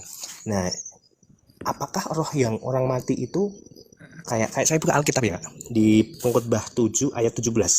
Bunyinya begini, janganlah terlalu fasik, janganlah bodoh, mengapa engkau mau mati sebelum waktumu? Apakah yang dikatakan mati sebelum waktu Tuhan itu gimana Kak maksudnya? Mati sebelum waktumu ya kamu jangan ya akhiri hidupmu sebelum waktunya. Jangan akhiri hidupmu dengan sengaja. Itu kan untuk orang yang putus asa. Karena tema pengkhotbah itu kan semuanya kesia-siaan. Jadi buat apa kamu mengakhiri hidupmu sebelum waktunya? Gitu. Karena akan ada waktunya, dia akan berakhir dengan sendirinya. Oke. Terusan gini Kak, apakah ada roh yang dikatakan roh yang mati sebelum waktunya Tuhan itu apakah tetap berkeliaran di dunia itu? Nggak ada roh berkeliaran. Kamu pun salah menangani orang yang kerasukan malah ditanya-tanya. Ngapain orang kerasukan ditanya-tanya? Orang kerasukan itu dirasuki sama iblis atau setan. Setan itu bapa segala pendusta. Dia nggak akan menyatakan yang benar. Mau kamu tanya namanya siapa, itunya siapa, itu nggak penting. Ketika Tuhan Yesus mengusir setan, apakah ditanya-tanya setan itu siapa namamu, siapa apamu begitu? Nggak ada. Gitu. Jadi orang yang ngusir setan ini pun kadang nggak ngerti Alkitab gitu. Kenapa nggak ngerti Alkitab? Setan pun ditanya-tanya. Kamu siapa? Datangnya dari mana? Apa maumu? Segala macam. Ya dia pasti akan berbohong. Wong iblis itu bapa segala pendusta. Dia akan mengatakan apa yang tidak benar. Dia akan menipu kita. Dia akan berbuat tipu muslihat bagi kita. Jadi kalau ada orang kerasukan, doakan dia, usir dalam nama Tuhan. Udah itu aja. Nggak usah ditanya-tanya di interview, itu nggak perlu. Itu saya kan juga lihat itu ketika Yesus mengusir roh jahat di mana itu yang tulisan setannya itu dilempar ke babi-babi itu kan, itu dia menyatakan namaku Legion gitu. Itu gimana Kak? Itu bukan artinya namanya legion. Legion itu adalah apa ya saya katakan ya, seperti kumpulan orang yang banyak yang berlaksa-laksa begitu. Jadi legion itu bukan nama dari iblis itu, bukan. Terusan gini Kak, pernah saya dengar istilah dari adalah pengkhotbah gitu, ada seorang pendeta gitu bilang roh-roh yang belum waktunya mati itu bisa diinjili. Menurut Kakak gimana? Apakah emang ada Nggak ada seperti itu, nggak ada penginjilan kepada orang mati. Orang mati ya udah mati. Nggak rohnya maksudnya, rohnya yang sebelum Nggak. mati waktunya itu loh. Orang yang mati sebelum waktunya itu adalah orang-orang yang membinasakan dirinya, ya dia akan binasa. Yudas itu orang yang mati sebelum waktunya, dia mengakhiri hidupnya. Apakah dia selamat? Kan tidak. Gitu. Jadi jangan sia-siakan hal menginjili orang mati. Tidak akan ada orang mati yang mendengarkan itu. Orang mati setelah mati, kalau dia percaya kepada Tuhan, rohnya itu akan dibawa ke Firdaus oleh para malaikat. Tapi kalau dia tidak percaya, maka dosa-dosanya akan nyeret dia ke alam maut. Oke. Itu kalau orang yang meninggal katakan tertabrak atau gimana itu tetap rohnya itu apa? Kalau dia percaya kepada Tuhan, maka dia akan dibuat kepada dia akan dibawa ke Firdaus. Tapi kalau dia tidak percaya Tuhan, maka dosa-dosanya akan menyeret dia ke alam maut. Oke, jadi itu dalam arti belum dikatakan kecelakaan kan bukan hal yang kita inginkan sebenarnya. Jadi itu bisa dikatakan mati sebelum waktunya Tuhan atau gimana itu Pak? Ya kalau dia memang mati dengan cara seperti itu, berarti ya itu udah waktunya dia untuk mati. Oke. Tapi kan bukan Tuhan yang mematikan orang itu. Siap. Oke, satu lagi Kak. Iya, silakan. Kan saya tuh bisa dikatakan kalau ketika penyembahan tuh udah beberapa tahun tuh ada namanya sering dibahas tuh bahasa roh.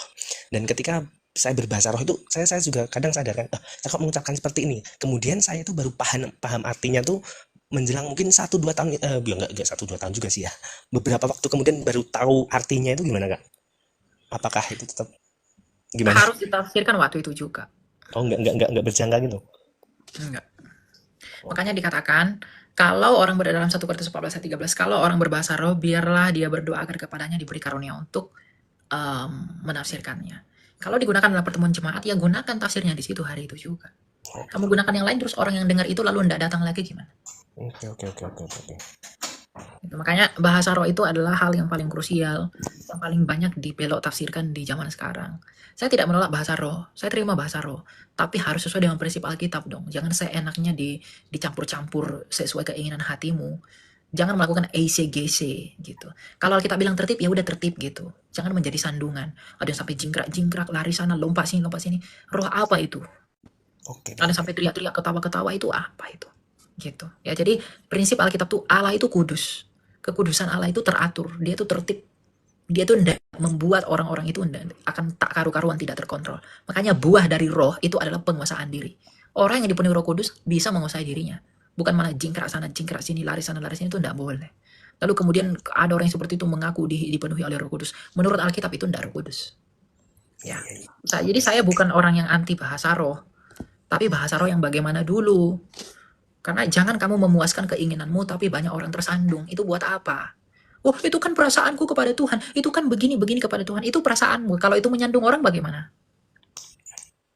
Gitu. Jadi belajarlah untuk menyembah Allah di dalam kebenaran dan di dalam roh. Di dalam roh dan kebenaran artinya kamu menyembah Allah yang adalah roh itu di dalam kebenarannya.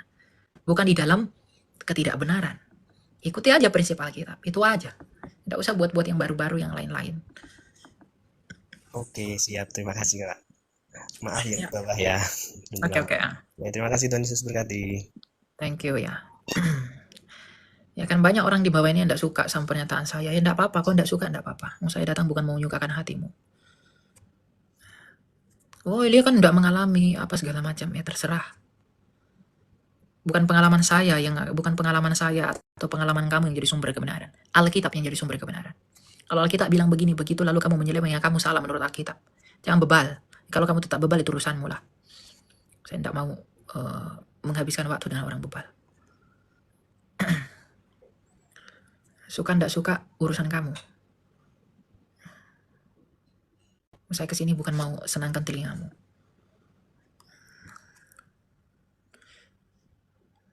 Kalau mau senangkan telinga, dengar aja yang suka lucu-lucuan. Jangan dengarkan saya.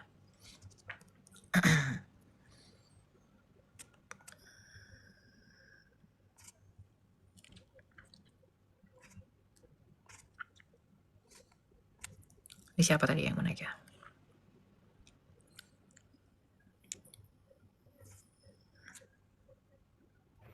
Silakan Eka Fitria, selamat malam. Ya, halo Kak, selamat malam. Ya, silakan. Mau tanya apa? Ini Kak mau tanya, kan dulu zaman saya SMA tuh pernah ada KKR, terus ada yang didoakan naik ke mimbar. Nah, waktu didoakan tuh belum sampai naik di tengah mimbar, dia baru naik tangga untuk mau ke mimbar tuh tiba-tiba dia terpental Kak. Itu tuh mau tanya aja sih, apakah bener Roh Kudus atau bagaimana kalau menurut Kak Elia? Setelah terpental gimana dianya? Nggak terlalu perhatikan sih Kak, karena saya di bawah juga yang lain pada rebah begitu, jadi kayak lihat saja sekilas dia terpental begitu. Ya, saya nggak tahu menilai itu. Jadi Terpental karena apa atau apa, saya nggak tahu. begitu ya Kak. Mm-mm. Oke, terus Ya, hanya dia yang tahu mengapa dia terpental. oh ya. Terus kalau yang untuk apa namanya? Untuk ibadah minggu nih Kak, Ya. menurut Kak Elia itu wajib atau bagaimana Kak? Dalam kitab Ibrani dikatakan jangan membiasakan menghindari pertemuan jemaat seperti yang dibiasakan oleh beberapa orang. Jadi ibadah minggu wajib atau enggak? Wajib atau enggaknya itu tergantung apa Allah di hadapan matamu. Bagaimana Allah dalam pikiranmu, itulah yang akan menentukan wajib atau tidaknya kamu di gereja. Kalau kamu bersatu dengan Kristus melalui perjamuan kudus, maka kamu wajib ke gereja. Kalau kamu merasa itu tidak perlu, berarti bagimu kamu tidak wajib ke gereja. Kalau bagimu kamu wajib bersekutu dengan orang-orang kudus milik Allah, maka kamu wajib ke gereja. Tapi kalau kamu menganggap itu tidak penting, berarti bagimu itu tidak wajib. Jadi wajib atau tidaknya itu tergantung kamu, apa yang ada dalam hatimu tentang Tuhan. Jadi kalau misalnya menurutku itu tidak wajib, apakah itu dosa Kak? Ya apa yang membuat itu tidak wajib? Kalau kamu karena malas, lalu tidak pedulikan Tuhan, lalu malas-malasan, punya alasan banyak lain sebagainya. Kalau Tuhan malas kasih kamu napas, kamu bisa buat apa? Tidak sih Kak, kalau dari Untuk menemui Tuhan sekali seminggu pun kamu masih malas. Orang lain itu tiap hari. Kalau dari saya begini sih Kak, untuk kan membangun hubungan dengan Tuhan itu kan tidak harus selalu pergi ke gereja ya Kak. Dan kalau di sini nih pergi ke gereja lebih ke membangun hubungan sosial dengan orang-orang sekitar. Sedangkan membangun hubungan sosial dengan orang-orang sekitar ini kan bisa dari hidup kita Ya itu keseharian. cara pikirmu aja udah salah. Kamu udah berasumsi yang salah tentang gereja. Hanya membangun sosial, berarti kamu sendiri yang menganggap itu. Kalau kamu mengerti ilmu gereja, eklesiologi dengan benar, kamu nggak akan berkata seperti itu. Karena kamu nggak mengalami gereja, makanya kamu punya pikiran seperti itu. Kamu langsung menyimpulkan dan menafsirkan begitu. Hanya untuk sosial, hubungan dengan Tuhan, bukan hanya di gereja dan lain sebagainya. Kan Alkitab berkata bersekutu, 1-2 orang bersekutu memanggil namaku. Ya kamu bersekutu dengan gereja untuk membuktikan dan menunjukkan bahwa kamu satu di dalam tubuh Kristus melalui gereja itu. Kan 1-2 orang nih ya Kak, kalau kami bersekutu 3 orang, 2 orang di rumah itu sama saja kan? Ya kamu harus tetap ke gereja. Berarti wajib ya Kak? Wajib ke gereja. Bagi orang yang cinta Allah, dia harus wajib ke gereja. Iya. Karena hidupmu bukan hanya kamu dan keluargamu. Hidupmu adalah kamu dan sesamamu manusia. Kalau hidupmu hanya kamu dan keluargamu, kamu bukan gereja. Kamu kan dipanggil keluar untuk berdampak memuliakan Kristus. Dengan ke gereja kamu memuliakan Allah. Memperlihatkan kepada dunia, inilah aku pengikut Kristus. Inilah aku hamba Allah. Inilah aku miliknya Kristus. Inilah aku muridnya Kristus. Kalau kamu hanya diam di kamarmu, diam terus, tidak menempatkan dirimu ke orang lain, siapa yang akan mendapat kesaksian tentang imanmu? Enggak ada kan? Oh iya. Nah, jadi Gen Z, generasi muda sekarang, udah enggak penting ke gereja apa sekarang, itu mindset yang ngawur ngidul. Ke gereja itu justru sebagai bukti kesaksian iman kita, bahwa kita orang percaya. Ya dengan datang ke gereja. Kalau semua orang pikirannya begitu, maka apa bukti persekutuan? Apa bukti gereja Allah yang fisik itu? Tidak ada kan? Kalau semua pikirannya begitu. Nah, jadi makanya saya katakan wajib atau tidaknya tergantung kesadaran kita. Pada prinsipnya ya wajib. Tapi kalau kita sampai mengatakan itu tidak wajib, ada yang salah. pada diri kita. Iya. Baik Kak, satu lagi Kak. Apa itu? Ini kemarin kan saudara saya cerita di gereja di rumahnya dia ini, Bapak Pendeta nih hanya cerita, jadi dia berkhotbah nih, tapi yang dia bawa di dalam khotbah itu adalah ceritanya dia tentang dia pusing untuk membayar hutang begitu. Hutangnya terlalu banyak, jadi saya pusing. Tapi ternyata satu ketika ada berkat sehingga saya bisa melunasi hutang itu. Pusing karena hutang itu kan sebenarnya salah dia sendiri ya Kak. Kalau dari saya, menurut saya itu bukan hal yang bisa dibawakan di atas mimbar. Kalau dari Kak Elia bagaimana? Maksudnya apa? Dari cerita ini apa? Cerita yang dibawakan dia untuk berkhotbah ini tentang hutangnya dia nih, Tentang hutang. menurut Kak Elia bagaimana? Ya enggak apa-apa, itu bagian dari kesaksian dia kan. Itu ya pengantar enggak apa-apa, tapi bukan itu yang jadi tujuannya. Percayalah kepada Yesus agar hutangmu dilunasi, bukan gitu. Itu pengantar kepada berita tentang keselamatan yang ada dalam Kristus. Gitu. Ya apakah itu salah? Enggak salah. Oke, baik Kak. Terima kasih Kak. Tuhan berkati. Oke ya, Tuhan berkati. Kita lanjut ya.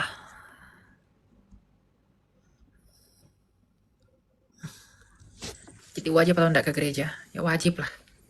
Silakan Rafael. Ya, halo, selamat malam Kak Elia. Shalom. Ya.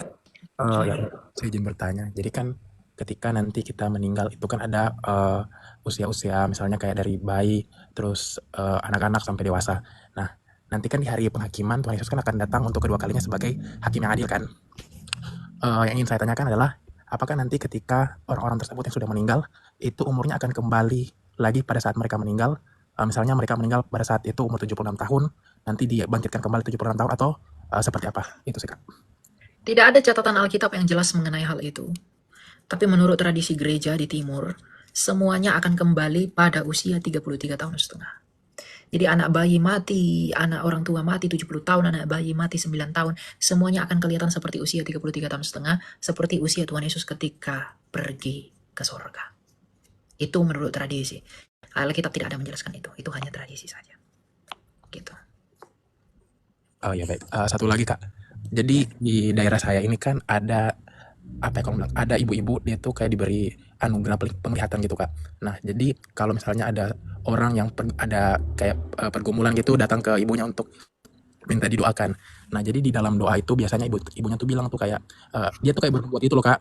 Nah jadi memang sebagian besar tuh nggak terjadi, tapi ada juga yang nggak terjadi. Itu emang benar ibu itu adalah nubuat atau bagaimana ya Kak? Soalnya kayak saya masih ragu juga sih Kak, sebenarnya ada beberapa yang benar-benar terjadi dan ada juga yang tidak terjadi itu. Ya kalau dia tidak terjadi, sekalipun dia tidak terjadi, menurut Alkitab dia itu nabi palsu. Karena kalau dia bernubuat di dalam nama Tuhan, dia berani bernubuat di dalam nama Tuhan, tetapi itu tidak terjadi, berarti dia menghina Tuhan. Ya, jadi makanya tuh orang Kristen itu jangan terlalu menganggap diri kita tuh udah hebat di hadapan Allah. Saya pun begitu. Jadi jangan langsung sok-sokan jadi orang yang mengerti segala hal spiritual, sehingga kita menganggap diri kita nabi lah. Ada yang melabeli dirinya nabi, ada yang melabeli dirinya bishop, ada yang melabeli dirinya ini itu, dan segala macam. Untuk tujuan memuliakan dirinya, berbangga tentang dirinya. Itu salah. Ya, apalagi bernubuat mengatasnamakan Tuhan tapi tidak terjadi. Dia terlalu berani. Bernubuat dalam nama Tuhan tapi tidak terjadi, dia menghina Tuhan. Ya, menurut Alkitab orang seperti itu hukum mati, perjanjian lama. Karena dia terlalu berani. Jadi kalau ada orang seperti itu, kita harus bertobat. Jangan untuk membuat orang dalam kekaguman kita menipu, bahkan meninggikan diri kita dengan menyebut diri kita sebagai ini itu. Padahal bagi kita tujuan yang membuat kita seperti itu lalu melabelinya dengan Tuhan. Banyak yang seperti itu. Ya enggak boleh yang seperti itu. Ya. Jadi Kak, tapi dia tuh biasanya pakai bahasa roh gitu loh Kak, dan di dalam nama Tuhan Yesus dia ada pakai bahasa roh terus dia menerjemahkannya. Itu tetap nabi palsu ya Kak? Iya, enggak masalah bahasa roh, dipakai bahasa roh atau tidak itu enggak terlalu penting. Buahnya itu yang penting. Matius 7 berkata dari buahnya lah kamu dikenal. Jadi kalau dari buahnya tidak sesuai dengan prinsip Alkitab, mau ditiru seperti apapun, bahasa roh apapun segala macam, ya itu enggak penting. Yang terpenting itu buahnya. Kalau buahnya udah melesat, berarti udah enggak benar. Gitu. Ya baik Kak, berarti kalau seperti itu banyak yang jadi batu sandungan dong. Soalnya dia hampir tiap hari banyak yang datang Kak, dan memang ketika di keluarga kami tuh ada beberapa yang benar dia nubuatkan, ada juga yang tidak. Begitu juga dengan teman-teman saya, ada beberapa yang terjadi dan tidak. Jadi memang mereka ketagihan untuk datang terus-menerus ke dia untuk menanyakan nubuatan gitu. Saran saya ndak usah pergi sama hal-hal seperti itu. Kalau udah ada yang ndak terjadi, ngapain kamu pergi? Berarti kamu lebih percaya kepada orang daripada kepada Allah. Lalu kalau kamu begitu, untuk apa kamu punya iman kalau begitu? Kamu pengen diramal, kamu pengen tahu hidupmu begini-begini. Lalu apa bedanya kamu sedang cari Tuhan dan cari peramal? Cari aja peramal, nggak usah cari Tuhan. Kamu cari Tuhan biar kamu punya iman, agar kamu percaya walaupun kamu nggak melihat. Lalu kamu pengen melihat apa yang belum terjadi dengan percaya kepada para peramal, berarti kamu tidak bertuhan. Itulah orang Kristen yang tidak mengerti mengapa ia beriman. Dia cari Tuhan dengan ramalan-ramalan. Saul itu mati karena dia cari ramalan-ramalan. Dalam 1 Tawarikh 10. Ya, jadi ndak usah yang begitu-begitu. Tanyakan kepada Tuhan saja, hidupi dari firman Tuhan, itu yang terpenting. Kamu ndak perlu tahu apa yang akan ke depan. Kamu ndak bisa menjangkau, kamu nggak bisa melihat masa depan, kamu belum bisa menyentuh masa depan. Lakukan apa yang bisa kamu lakukan sekarang. Hidup dalam pertobatan, hidup dalam kasih, hidup dalam perintah Tuhan, itu yang jadi bagianmu. Sisanya itu bagian Allah kita. Tidak perlu pikirkan, saya ke depan mau jadi apa, lalu apa nih yang akan terjadi pada saya. Seakan-akan ada orang yang bisa memberitahu masa depan, lalu seakan-akan ada kamu bisa menghindari hal seperti itu. Ada orang yang diberi karunia seperti itu. Ada. Tapi itu tidak semua. Dan itu pasti tidak meleset. Kalau ini udah ada yang meleset, meskipun ada yang benar, tapi ada yang meleset, itu pasti tidak dari Tuhan. Dia bernubuat ini tapi tidak terjadi. Menurut hukum perjanjian lama, itu harus dihukum mati. Gitu loh. Jadi jangan terlalu percaya yang seperti itu. Kalau kamu dinubuatkan apa, harapan yang janji-janji manis lain sebagainya, lalu itu tidak terjadi, kamu kecewa sama siapa? Sama Tuhan kan? Lalu kamu meninggalkan Tuhan? Kamu akan begini, lalu tidak terjadi. Kamu kecewa sama siapa? Sama Tuhan kan? Oh, katanya Tuhan yang bilang melalui dia. Padahal itu ulah orang itu. Itu keinginan orang itu. Bukan dari Tuhan. Tapi imbasnya kepada siapa? Kepada Tuhan kan? Dan kalau itu pun terjadi, rasa syukurmu kepada siapa? Kepada Tuhan atau kepada orang itu? Jangan beriman seperti anak-anak yang berimanlah seperti anak-anak, jangan seperti kanak-kanak. Anak-anak tuh murni menyerahkan dirinya. Ya begini, I don't see, tapi aku percaya, I trust you. Apa yang akan terjadi? Tidak perlu cari-cari peramal, cari-cari apa dan lain sebagainya. Kitab suci sudah ada sebagai tuntunan dan prinsip hidup orang percaya. Tidak usah yang lain-lain lah, aneh-aneh. Ya baik, Kak. Terakhir boleh nanya satu kali lagi, Kak, terakhir. Kalau pernyataan saya ini benar nggak, Kak? Kalau misalnya dalam hal berpuasa di dalam Kristen itu bentuk dalam kerendahan hati. Misalnya saya sungguh-sungguh untuk bertobat, jadi saya melakukan hal berpuasa. Misalnya berpuasa Ester, seperti itu. Bisa nggak sih itu, Kak, kalau pernyataan seperti itu? Boleh, puasa itu adalah tanda kita merendahkan diri. Puasa itu bagus untuk melatih hawa nafsu kita. Jadi bisa nggak sih puasa untuk melatih tubuh ini? Boleh. Puasa itu bagus sekali. Gitu. Ya, jadi apakah boleh? Boleh. Oke, baik. Terima kasih, Kak. Oke, ya. Lanjut ya. Ada si Miko di bawah. Naiklah kau, naik.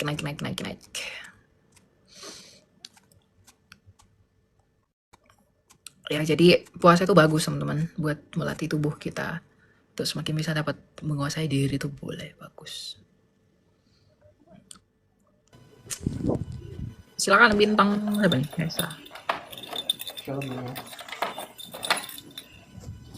Ya, silakan. Ya, thank you sebelumnya ya. Yang mau saya tanyakan ada dua hal. Pertama dalam perjanjian. Saya nggak bisa dengar suaramu kalau keluar dari aplikasi.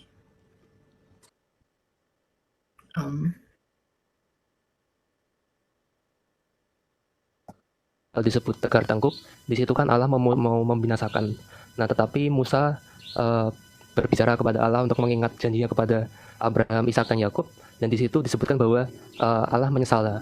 Arti menyesal dalam ayat itu bagaimana ya, Kak, dalam cerita itu apakah? Karena kan di beberapa kitab lain dikatakan bahwa Allah tidak bisa menyesal seperti itu, Kak. Ya, Allah menyesal di ayat berapa ya? Oke. Di ayat yang ke-30, ayat 14 ya. Ingatlah kepada Abraham, Ishak dan Israel hambamu itu, sebab engkau telah bersumpah demi dirimu sendiri yang berpegang kepada mereka. Aku akan membuat keturunanmu sebanyak bintang di langit dan seluruh negeri, dan telah kujanjikan dan kuberikan kepada keturunanmu untuk selama-lamanya. Dan menyesallah Tuhan karena malapetaka yang dirancangkannya atas umatnya. Setelah itu berpalinglah Musa lalu turun dari gunung, kedua loh hukum Allah dalam tangannya ya. Allah menyesal dalam hal ini itu bukan berarti Allah itu menyesalkan apa yang akan dia lakukan, bukan. Menyesal di sini itu mengertinya adalah menyayangkan. Karena nakam itu artinya menyayangkan. Sama seperti manusia telah jatuh ke dalam dosa, maka menyesallah Allah menciptakan mereka. Apakah menyesal artian tadinya tidak tahu, lalu kemudian ketika tahu lalu dia menyesali semuanya? Bukan. Dan lagi pula, ini Musa yang menuliskan ekspresi Allah. Jadi Allah itu seolah-olah dipersonifikasi. Sama seperti hikmat itu berjalan-jalan, melintasi gunung-gunung. Apakah hikmat bisa punya kaki lalu berjalan? Enggak. Ya, itu dipersonifikasi namanya. Demikian juga dengan ekspresi Allah. Musa itu seperti memanusiakan Allah. Lalu tangan Allah diayunkan ya. Lalu Allah berjalan-jalan. Lalu wajah Allah menyinari. Apakah Allah punya wajah? Apakah Allah punya tangan? Apakah Allah punya kaki? Enggak. Tangan Allah yang akan menyertai kamu. Gadainya. Apakah Tuhan punya tongkat seperti gada yang gede itu? Enggak punya. Jadi itu dipersonifikasi seolah-olah digambarkan seperti manusia. Demikian juga dengan menyesal Allah. Begitu. Ya. Oke, terima kasih. Mau tanya satu lagi boleh? Mhm. Ya, yang kedua jadi dari kitab Wahyu 22 ayat 15, di mana disebutkan para anjing-anjing lalu orang-orang sundal itu tinggal di luar surga. Nah, yang mau saya tanyakan adalah, saya pernah mendengar beberapa pendeta itu mengatakan bahwa orang Kristen yang jika mereka sampai mati tidak bertobat, mereka termasuk dalam golongan itu. Jadi mereka tidak masuk neraka, tapi mereka menjadi dalam tanda kutip gelandangan surga seperti itu, karena mereka tinggal di luar gerbang. Nah, dan mereka juga menghubungkan bahwa kalau tidak bertobat selamat itu karena di Roma 9 ayat 10 dikatakan bahwa jika dengan mulutmu mengaku bahwa Yesus adalah Tuhan dan dengan hatimu percaya dia telah dibangkitkan dari kematian, kita diselamatkan dan cukup dengan itu. Tapi ya hasilnya tidak masuk neraka tapi menjadi gelandangan surga. Lah, itu menurut pandangan Elia gimana seperti itu? Terima kasih. Ya. Berbahagialah mereka membasuh jubahnya, mereka akan memperoleh hak atas pohon-pohon kehidupan dan masuk melalui pintu gerbang ke dalam kota itu. Ingat, masuk hak atas pohon kehidupan dan masuk melalui pintu gerbang ke dalam kota itu, kota kudus ya. Tetapi tukang-tukang sihir, orang-orang sundal dan pembunuh, penyembah berhala yang mencintai dusta dan melakukannya tinggal di luar. Berarti tinggal di luar dari hidup kan?